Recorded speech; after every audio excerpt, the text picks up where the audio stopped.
Консиліум повертається на ваші екрани. Нагадаю, що ми говоримо сьогодні саме про здоров'я. І друга половина нашої програми буде присвячена діткам. І я рада вітати в нашій студії вже другу експертку. Це Марина Кушнір, лікарка, отоларингологиня дитячої міської поліклініки номер 6 «Компас». Пані Марино, вітаю вас. Вітаю. Знаєте, пані Марино, на вулиці задощило, перші вже є, знаєте, дорослі діточки, яким вже, знаєте, не здоровиться, щось вже якась нежить з'явилася, щось, якісь такі, знаєте, недуга якась. Розуміємо, що чим більше осінь буде вступати в свої права, таких людей буде більше. І давайте з вами сьогодні поговоримо про те, що взагалі нормально, як наш організм реагує на ці зміни погоди, температури, того іншого, і зустріч так само з деякими інфекціями, яких починається сезон. А що ненормально? І давайте поговоримо саме про діточок, бо дорослі ми вже знаємо, як собі, знаєте, зарадити. А от діти завжди викликають тривогу у батьків. Скажіть, будь ласка, пані Марино, які найпоширеніші звернення батьків щодо здоров'я маленьких одеситів за вашим саме профілем? Так, ви праві. Зараз є перепад температур, зміна сезону. Дітки пішли до школи, інші пішли до дитячих садочків. Вони контактують в приміщеннях, і вірусна інфекція, звичайно, від одної дитини дуже легко повітряно-крапельним шляхом переходить до іншої.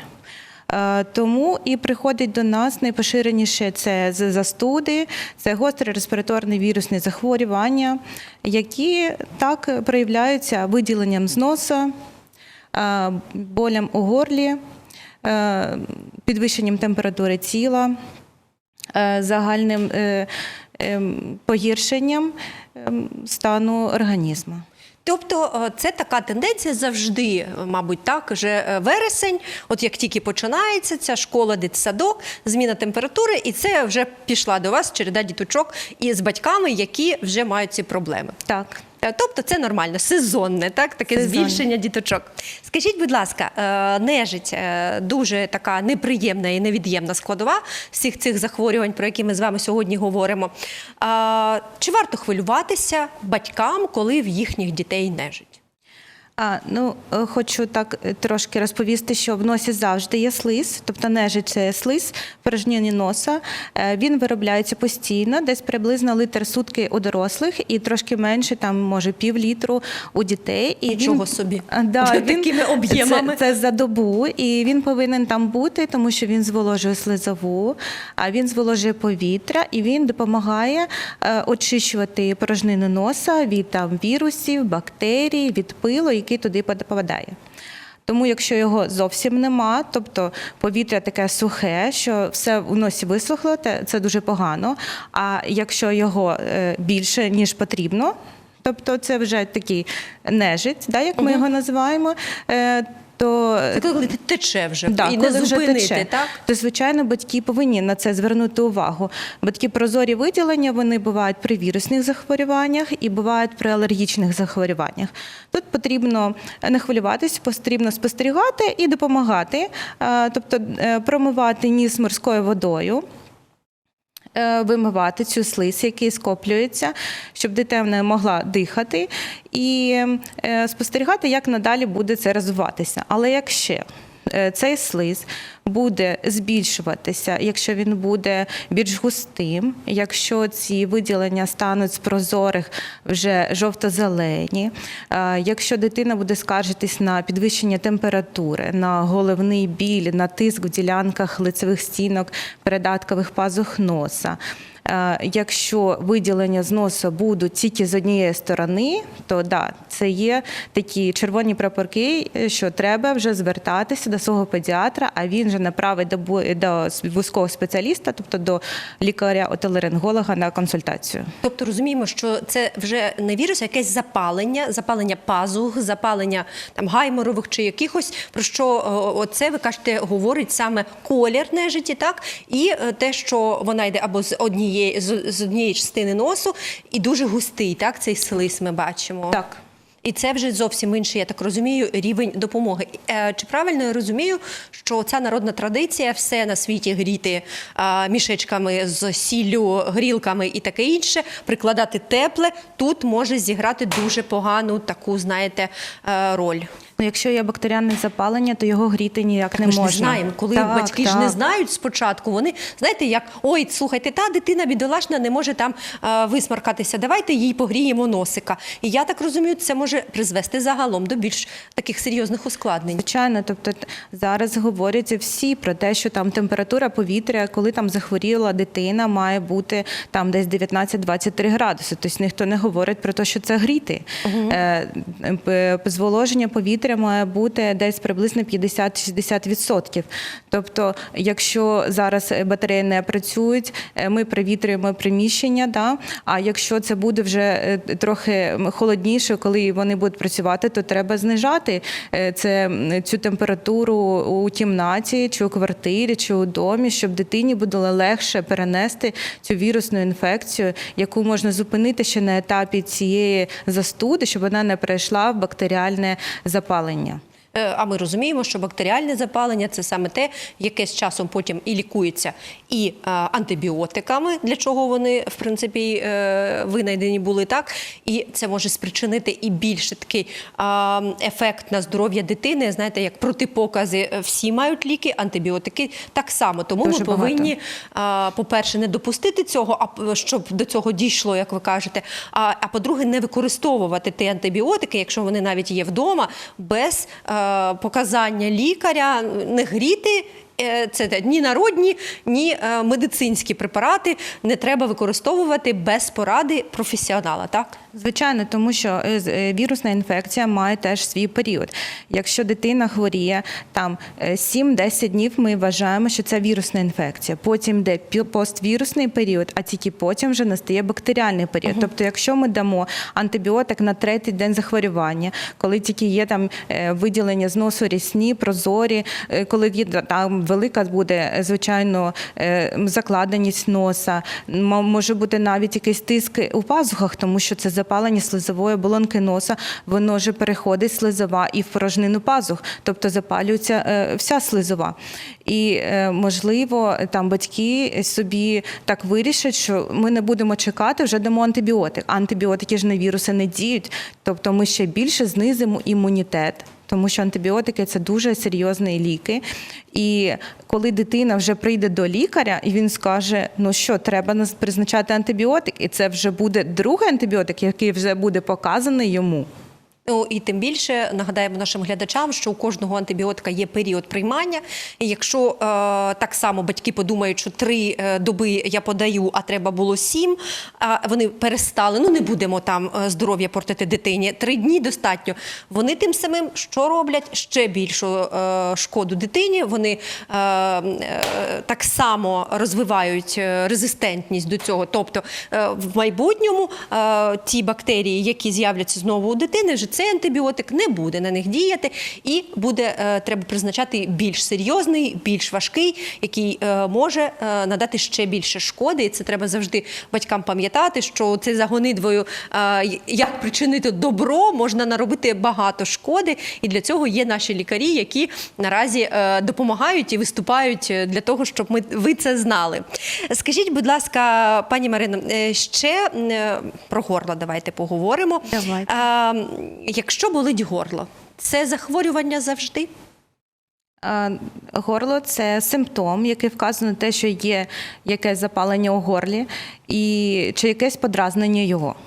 Воно може бути викликано тим, що дуже там пересушене повітря, чи воно задимлене, чи воно… Багато кричала дитина, так? Так, чи дитина багато кричала. Вона може бути викликана тим, що вона там чистила зуби, якось собі пошкодила цією дуже жорсткою щетинкою собі слизову. Тобто треба, знову ж таки, треба спостерігати. І якщо, наприклад, дитинка зранку прокинулася і каже, що в неї якийсь дискомфорт у горлі, можливо, цей біль, і ви даєте попити водички тепленької, і цей біль проходить, то спостерігаємо. Да, Просто відкриваємо вікна, провітрюємо приміщення, даємо достатнє пиття і спостерігаємо, як буде це далі розвиватися. Лікувати одразу не треба, так? Пігулки давати пом'якшуючи, як теж це люблять зараз сучасні батьки, або одразу якісь ліки, тому що горло болить, це значить запалення, починаємо лікувати. Ну, якщо вона каже, що їй стало краще після того, як вона попила водички, нащо пити ті ліки? Ну, знаєте, цей міф, я впевнена, вам неодноразово його казали ваші батьки, що приводили маленьких пацієнтів, що якщо болить горло, то що це означає? Тепла водичка, вона всю інфекцію змиє вниз і буде запалення легенів. Це 100%. І я впевнена, що вас питали неодноразово, от у нас горло хворіло, ми не лікувалися, а потім пішли і виявилося, що в нас запалення легень. Це все інфекція опустилася. От нам неодноразово таке казали, питання задавали в нашому, знаєте, проєкті. Розкажіть, як ви реагуєте, що відповідаєте? Ну, слиз, який стікає з носа, він стікає по задній стінці глотки. Ми його проковтуємо, і так і в нормі, і якщо його більше, якщо це є запалення, він попадає до шлунка і там знешкоджується соляною кислотою. Тобто він ніяк не спускається до бронхів, ніяк туди не затікає. І в легені також, так? І в легені також, так. Тобто все це міфи, не треба думати, що просто якщо була інфекція дійсно, то з часом вона розвилася і захворіла дитина, ускладнилося, так, це захворювання. Так, якщо є знижений імунітет, якщо є якісь фактори, які цьому перешкоджають виздоровленню, чи це переохолодження, чи якісь стресові ситуації, якщо нема до цього самого вірусного агента імунітету, то, звичайно, дитинка захворіє. Вона має перехворіти цією хворобою і виробити для наступного разу вже стійкість. Ну, на те і є функціональність нашого організму, що в дитинстві ми хворіємо частіше для того, щоб в дорослому віці вже бути готовим зустрічати своїм імунітетом, вже більше тих, як то кажуть, солдатиків в нашому організмі, які готові, знаєте, виринути на боротьбу з тим чи іншим вірусом, з яким ми зустрінемося, так? Так. Скажіть, будь ласка, пані Марино, от ви кажете, слиз стікає по задній стінці горла. Це природній процес, чи це коли ми хворіємо і в нас його надлишок? Це природний процес, тому що слизова носа вкрита миготливим епітелієм, який моргає в сторону носоглотки, і вся слиз штовхається назад. Тобто тоді, коли приходять батьки і кажуть, в нього слиз не тече з носа, і воно їх турбує, що воно затікає назад. То те, що воно затікає назад, це добре. Це каже про те, що організм працює і він хоче подолати цю хворобу самостійно. Тобто не треба всякі ці висмоктувачі купувати, які батьки, знаєте, щоб шмарклі, якщо дитина сама не може там сморкнутися, і вони починають допомагати активно. Це тільки, якщо дитина не дихає так і не може сама звільнити ці порожнини носу, тоді використовуються. Ви неправильно розумієте? Маленькі діти, які новонароджені, перші 6 місяців, вони зовсім не вміють упражняти свої носові ходи, тому потрібно купляти ці пристрої і допомагати їм очищувати носові ходи від того слизу, від кірочок, які насихають, тобто засихають цей слиз, треба допомагати. А вже далі то ні, то вже організм сам починає функціонувати в цьому плані, так? Добре, оце прояснили. Щодо кашлю, пані Марино, це один, знаєте, з найспірніших таких хвороб, якихось таких показників. Багато читала в інтернеті, як лікують батьки кашель. По-перше, чи завжди також кашель – це є симптом хвороби? Тому що чула про те, що на тлі війни навіть говорять про те, що в дітей виникає нервовий кашель. Я так розумію, що тут вже не ті ліки потрібні, тут потрібна консультація іншого лікаря, так?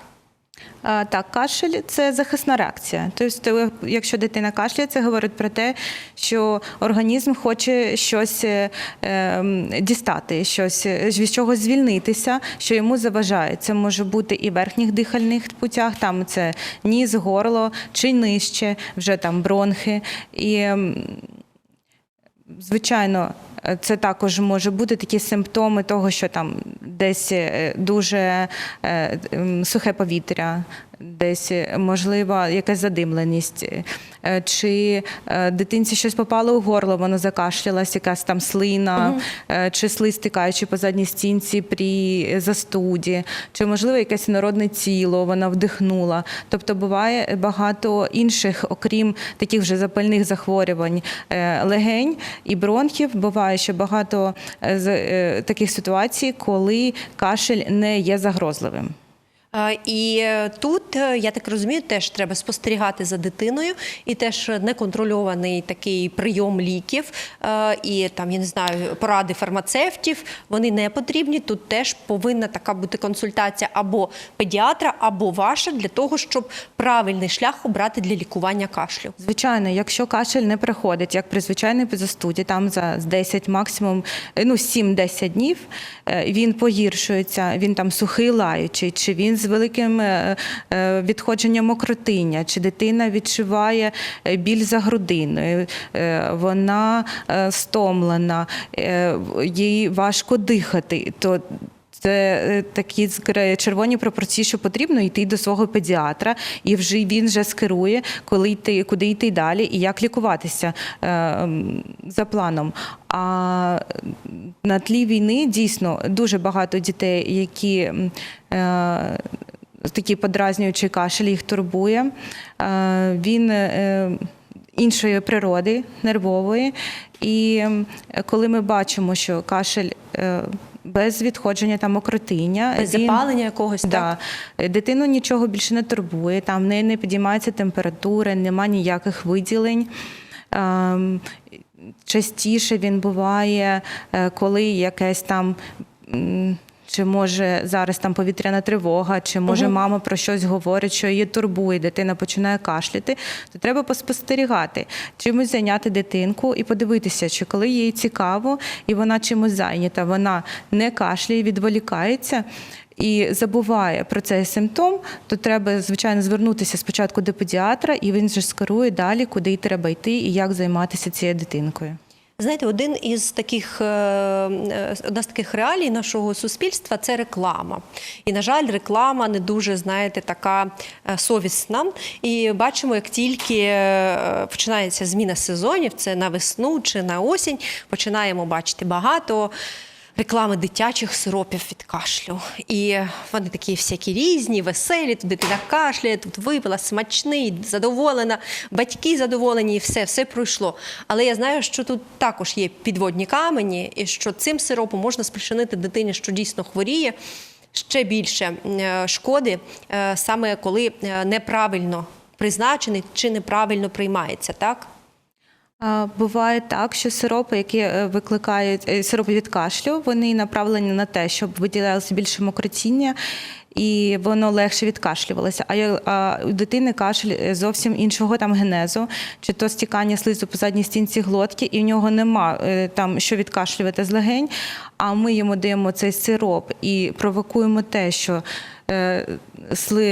слиз виробляється в бронхах, і він починає дійсно кашляти, то можна довести дитину до того моменту, що буде навіть синдром затопленої легені, що вона буде повно того слизу, і вона буде захлинатися від нього.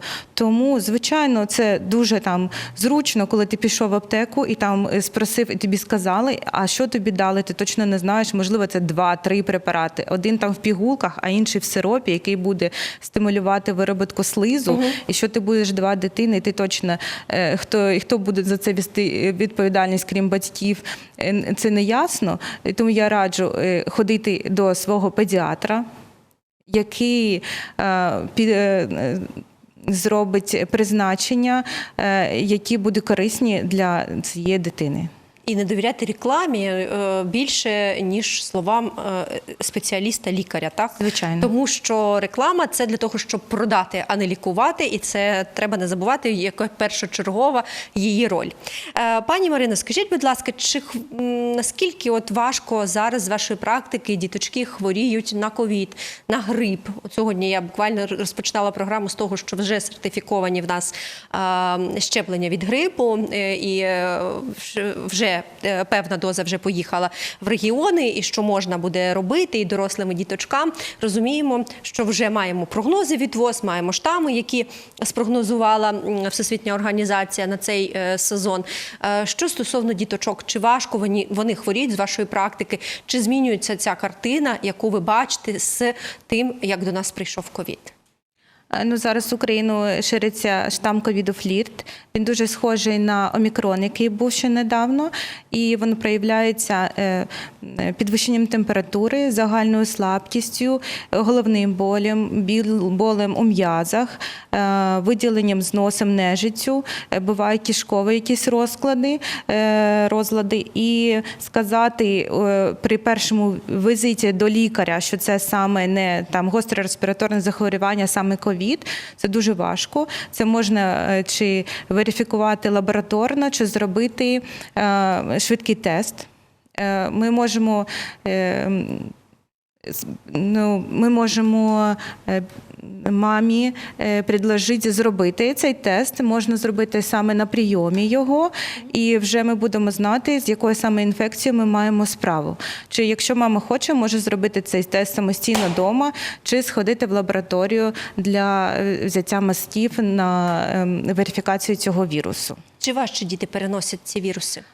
Ні, діти дуже легко переносять таку вірусну саме цей інфекцію. штам, так? Саме цей штам, да. Тому дуже важко його верифікувати з простою застудою. Та лікарі мають відноситися до всіх цих пацієнтів, як до пацієнтів з коронавірусною інфекцією. Тому що ми не можемо точно сказати, чи так, чи ні, якщо в нас немає результатів аналізів. Але, наскільки знаю, він дуже заразний, такий дуже приставучий. Я так розумію, що навіть, може, і не треба йти до лікарні. Може, зараз є такі можливості, і онлайн-прийоми,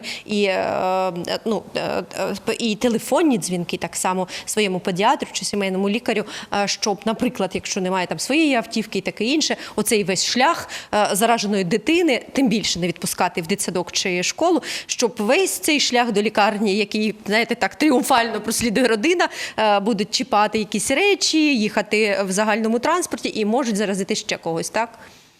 Звичайно, можна телефонувати і спілкуватися зі своїм педіатром. Він може надати якісь консультації з цього питання, але я точно не знаю, не можу відповісти на це питання, бо я не педіатр, як саме проходить такий прийом. Чи, можливо, самі педіатри кажуть, що ми не можемо без консультації, коли я вас не бачу. Спитати, так? Коли я вас не бачу, я не можу провести прийом. Чи, можливо, самі батьки дуже переймаються станом своєї дитини, хочуть, щоб їх послухали і перевірили там стан слизової і приходять до поліклініки. Таке дуже важке в цьому плані питання. Тому що діти, вони більш вразливі і більш швидко можуть ця стадія перейти в таку більш загрозливу для життя і ускладнень. Тому розуміємо, в будь-якому разі можна спитати, чи існує така можливість, і якщо ні, то, звісно, привести дитину на огляд і отримати, тим більше у вас точно треба такий персональний контакт, огляд. Я знаю, що у отоларингологів дуже великий такий база різних таких технічних елементів для огляду, і відеокамери, і різні такі особливі штуки, які допомагають винайти всі там дефекти розвитку або захворювання. Тому тут уж точно не онлайн до вас треба приходити. Це ми знаємо. На жаль, час наш сплинув. Я дуже хотіла би, щоб, знаєте, тільки для профілактики приходили наші діточки і хворіли менше, дослухалися до порад експертів, не лікували батьки свою малечу просто за рекламними рекомендаціями, а слухали тільки досвідчених педіатрів і терапевтів. Нагадаю нашим глядачам, Марина Кушнір, лікарка отоларингологиня дитячої міської поліклініки номер 6 «Компас», була із нами у студії. Бережіть своє здоров'я, вакцинуйтеся завчасно, щоб встиг з'явитися імунітет до всіх тих хвороб, які несе нам осінь і зима, для того, щоб прожити її без температури, без всіх ускладнень, які несуть ці віруси, і просто насолоджуватися порами року. Зараз це осінь, більше гуляйте, більше, знаєте, будьте на сонечку, яке дарує нам той самий вітамін Д, потрібний кожному і дорослому, і дитині.